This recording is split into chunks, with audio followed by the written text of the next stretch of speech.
সামনে জাতীয় নির্বাচন, সেই জাতীয় নির্বাচনের প্রস্তুতি হিসাবে আপনারা রাজনৈতিক দলের নেতৃবৃন্দগুলো কাজ করে যাচ্ছেন, কাজ করে যান, এটা একটি ভালো দিক।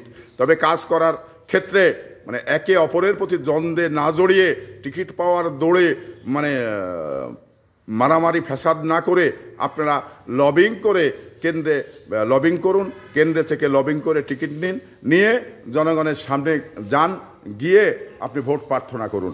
কিন্তু আপনি মানে কোনো নেতাকেই রাজনৈতিক প্রোগ্রামগুলো করতে দিবেন না আপনার এলাকায়, আপনিই শুধু করবেন, এবার টিকিট আপনি পাবেন না সেটা হলো পরের বিষয়। কিন্তু আপনি রাজনীতি করছেন, আরেকটি মানুষও তো রাজনীতি করছে, সেও তো চাওয়া পাওয়া রয়েছে তার, তো আপনিই সব করবেন, ওনাকে করতে দিবেন না, ওনাকে রাস্তায় দাঁড়াতে দিবেন না, এটা মানে রাজনীতির মানে